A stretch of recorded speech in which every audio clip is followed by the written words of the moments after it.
Good morning, everyone, and welcome to the Rangers Review morning briefing for Monday, the 6th of December. I'm Derek Clark. I'm joined this Monday morning, as ever, by Jonny McFarlane. How are we doing, Jonny? Yeah, good, mate. I'm looking forward to Joshua being back tomorrow to give an injection of handsome into these podcasts. Yeah, absolutely.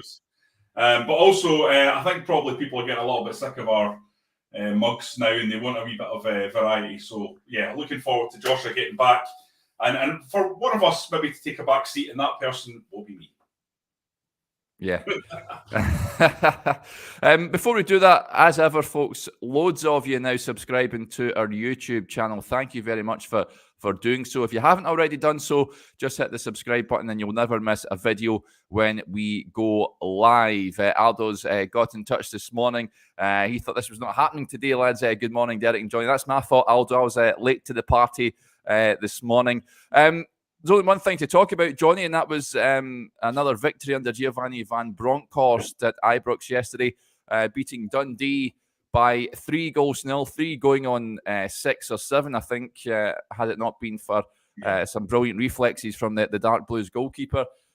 We both were at the game on Saturday. What was your main recollections of that, main takeaways from that game?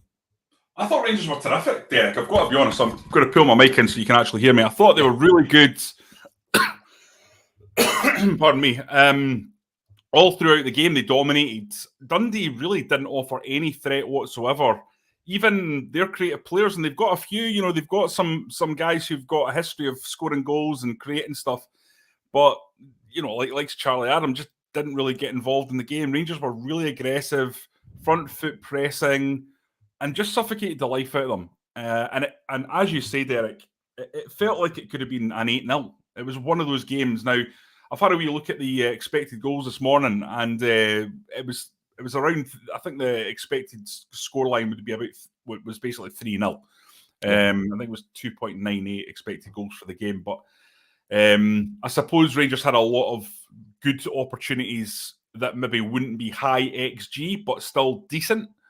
So I just thought overall very good, and a number of players I thought throughout the game were excellent. Not least, of course, the guy who I think is starting to look like Rangers Player of the Year, which is Joe Aribo. But I also thought Scott Arfield was really impressive throughout the game. Connor Goldson had a good game, strolled through proceedings. Both fullbacks looked good, particularly Borna Barisic, who, having had a run of games, is starting to make me look very good, because I've said all along that Borna has basically been unfit and needed to actually get a run to get back to the form that he's been shown previously, and he's doing that. But what I think the key thing, Derek, is that midfield, and I've written a piece about it on the website that I'd obviously recommend you read because I've written it. But those two players pushing forward are giving Rangers a new dimension. Teams don't know how to combat it at the moment. They're still getting used to it. And if you've got Arfield and Aribo bombing forward constantly, anchored there by Kamara, it just poses completely different questions than Rangers have been asking. And I think that's key to everything that we've seen so far under Giovanni van Bronckhorst. Yeah, when the team was named, Jonny, there was a few raised eyebrows. It's the omission of Ryan Kent from the matchday squad. Stephen Davis also dropped out of the squad. We were told that they were just basically being rested for this game, and Giovanni van Bronckhorst has the luxury, given the array of talent at his disposal, to do just that. What do you make of that, resting the players, and what did you make of the team? Fashion Sakala came in over on that left-hand side. I thought he was brilliant. He just had to cap his performance with a goal that I felt it deserved. And Scott Arfield, for me, bit of an unsung hero for me, Jonny. I think at the start of the season, you're thinking he's maybe a bit part player. He'll do well to get a few cameos this season, but he's really forced his way back into the side, and he's a key player. Yeah, well, he gives you those third man runs. The Rangers don't have a propensity of players that can do that from midfield. But listen, I thought Jannis Buaben looked good when he came on as well. Perhaps he can thrive in this Van Bronckhorst system. I actually thought that Buaben might have had more of an impact already, given what he did in Holland. He was very, very impressive and got a big money move to the Premier League on the back of that when Van Bronckhorst was managing Feyenoord. You can see what he brings to the table right away. And I thought in 20 minutes, He's quick. He's technically superb. I suppose the question is he going to be one of these mercurial players who is showing flashes? And you need more than that at Rangers. But time will tell on that. You know, I think he's got the right manager there. If anyone is going to be able to tell you about playing in central midfield, then Giovanni Van Bronckhorst would have a pretty good stab at it, wouldn't he? Yeah. Oh yeah.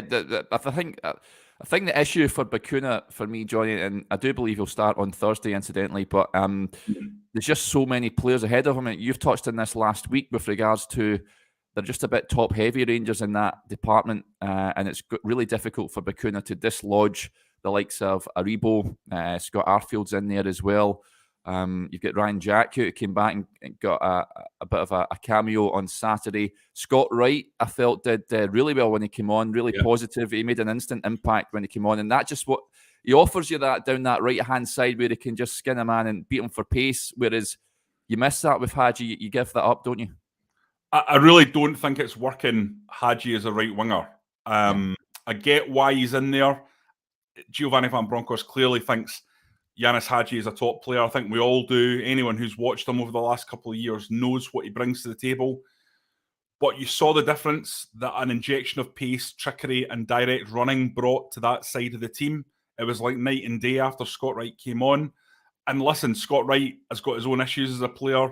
He's got all the tools. He's super fast. He's very direct.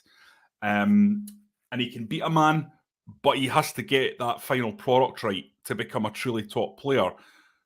That said, again, it's about dimensions. Having both the left and the right stocked with players who could go past their fullback. And Rangers are now finally, for the first time in a long time, getting the ball to players wide in dangerous 1v1 situations. They're no longer getting the ball to Ryan Kent. Well, Ryan Kent wasn't playing, but Fashion Sakala yesterday, but Ryan Kent more generally, and having him look at 5 or 6 players in front of him and go, I've got a lot to do here to get anywhere near this goal. The way Rangers are set up, they're getting the ball to these players in the final third in dangerous areas. And that's been a huge difference. And that's been about what Van Bronckhorst has done to this shape. I'm looking forward to seeing what Joshua is going to do when he comes back, because there is a lot to be discussed about what Van Bronckhorst has done. I think it's been more radical than any of us thought. Yes. Although the shape is the same, Rangers are fundamentally different in how they're attacking. The fullbacks are not pushing forward, and that's given the license to central midfield players to push up and support. Basically, it's a simplification of the very, very layered and complex Beale ball that we've come largely used to over the last few years. And you know, it's best described as saying, look, defenders defend, defensive midfielders defend, attacking midfielders attack, wingers run at their man and cross, and strikers are in the box. It's more straight. It's very Dutch. It's just matter of fact, simple, straightforward, what you would expect. But that change has completely reinvigorated Rangers. They look like a different team going forward. And it's not just the results. I'm not talking about the results. Forget the results. I'm talking about just watching 10 minutes of the game at a time. It's very, very different. There isn't that kind of slightly sleepy kind of where's the goal going to come from feeling that you were getting under Steven Gerrard era this season. And to be fair on them, it had been moving in a better direction in recent weeks, but I'm talking more generally. Yeah. I still think these issues around Morelos we can maybe touch on. I thought he was very mixed on Saturday. Some very, very good things. The goal, for example, you had no right to get anywhere near that. But then a couple of really good chances missed in the first half, I felt. And just too often coming back into that sort of deep lying position. I know he's had that drilled into him, but again, there'll be some interesting data that we've got from StatsBomb that we're going to put out today, including the geography of the players on the pitch on average. And one of the most interesting aspects of that is that the average position of Scott Arfield was higher up the pitch than Alfredo Morelos against Dundee. Wow. Which that's quite alarming, I would say. Now, this might be what Giovanni Van Bronckhorst is asking him to do, but I'd be surprised if it was to that extent. So I think that's something that they will need to look at, and they will need to realign almost in a way. But all the signs are good. Morelos is definitely working harder. There's no doubt about that. And I did notice that there's been a lot of chat from Van Bronckhorst post-match, Derek, and you've listened to it as well, about defending from the front. The defending starts from the striker, and then it comes back through the team. And for me, what he's talking about is Morelos there without saying it. And I think Rangers are getting more from him on that. Yeah, interesting for Morelos. For me, I was all for taking him off at half-time, given the 2 chances he passed up in the first half. I felt Roof would be a better option, but for me, came out a different player in the second half, much improved, and he got that goal. So yeah, he repaid the faith in the manager there. Want to touch on this point from Stuart McLean, who raises an interesting one. Have you noticed the amount of shots were taken from distance? A welcome change from trying to walk it into the net. Borna pops into mind on Saturday from far out. That's one thing that has been noticed, Johnny. A lot more shots coming from outside the area. Joe Rebold sort of touched on it in his post-match interview as well, where he says if you don't shoot, you don't score. There's certainly been a notable change with regards to that. Rangers are now not afraid to take shots from distance. Yeah, this is an interesting one. There's a debate going on, obviously, in the football analytics community about the value of scoring, of shooting from low-value situations. And the data suggests that I think more often than not, you are better to recycle the ball into a better position than taking a pot shot. But the data comes from football as a whole, and Scottish football can be very different because you're constantly going up against teams in a low block. And you have to ask different questions to break through that. I think long-range shooting has always been part of the armoury on that front. I mean, I remember Walter Smith, who I consider probably the greatest tactician of my lifetime in Scottish football that I've watched. He went out and signed Jorg Alberts and made great store of the fact that he was signing the player with the hardest shot in the Bundesliga. And I think the reason for that was because Walter understood that sometimes you need to just batter the door down. You need to hammer it down. And Jorg Alberts' left foot was a way to do that against teams that were defending very, very deep. So I totally understand it. I think you've got to be careful. There's no doubt with long-range shooting, it can't get too much of a part of your game. For example, there was a shot Barisic took, which it was a hell of a dig. It was about 40 yards out. And it was a good strike, but it was easy for the keeper in the end. But I was thinking at the time, Borna, the chances of that shot going in are less than 0.1. So 0.01 probably. I think it might be the Van Bronckhorst effect. How many goals did he score from distance? Monaco springs to mind. That goal in the World Cup semi-final springs to mind, which was about 45 yards out. Ridiculous. I think he's one that he's sort of rubbing off on the players and encouraging them to hit shots from that sort of range. Whether people like it or not, I think that's just something that to be expected in the coming games, just from what he was like as a player. So many terrific goals scored from distance from Van Bronckhorst. I think that might just be something we see more of. I think it's refreshing. How many shots from distance did Rangers score recently? Well, under Gerrard this season, there's not many that spring to mind. It's definitely something we can have a look at on the website. We've got the facilities to really drill into the detail on that. So it's something that we'll have a look at in the week ahead and see if there has actually been a tangible change or if it just feels like it. Yeah. But certainly, listen, 3-0, that really flattered Dundee, didn't it? Like, I mean, it could have been a lot more. So whatever Van Bronckhorst is doing, we're clearly seeing more variety in the attacking play. Yeah, absolutely. Another player I wanted to touch on, and it's good of William McCallum to bring him up. Calvin Bassey has been brilliant. For me, he's been one of the shining lights since Van Bronckhorst has come in, Johnny. He's growing in that centre-back role, I feel, game on game. I know he wasn't tested that much on Saturday, but he never looked under any real trouble. He dealt with everything that it came his way. And I think that Leon Balogun, and we're led to believe, started back training yesterday. Yeah. It's no given that he walks back into that team. No, and we know that Van Bronckhorst has said that he's very, very happy with Calvin Bassey. And listen, the place at the moment is his. My one concern with Calvin Bassey is it's fine going up against Dundee, but when you go to Leon, for example, it's a completely different challenge. And I don't think he's very comfortable in the air. He's very, very quick, but I think he needs a lot of work in terms of his ability to challenge hard, especially given his size. Rangers is an unforgiving environment to be learning on the job, so it'll be interesting to see how that pans out.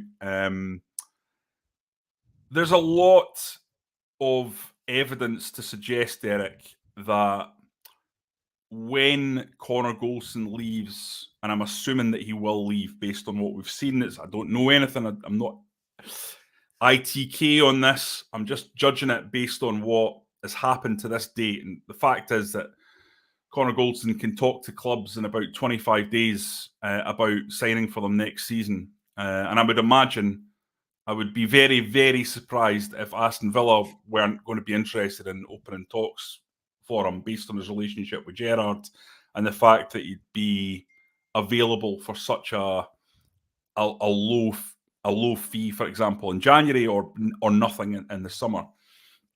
But I believe that there is growing evidence that when Connor Goldson does go, Rangers should not be rushing out into the transfer market. They've got 3 options to fill that slot: Nikola Katic, Leon King, and Calvin Bassey. And I think Goldson's replacement should come from within the club.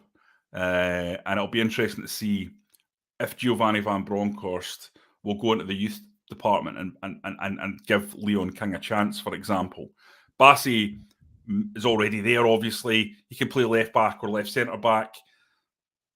So you have the option. But I don't know what you think, Derek. I think it's interesting, the notion of not going out and spending that $5 million to replace your defensive leader. Yeah. In an ideal world, yes, and Leon King is one that stands out, and he's another player that is attracting a bit of attention as well, according to reports. He is one that you would like to see progress to the first team.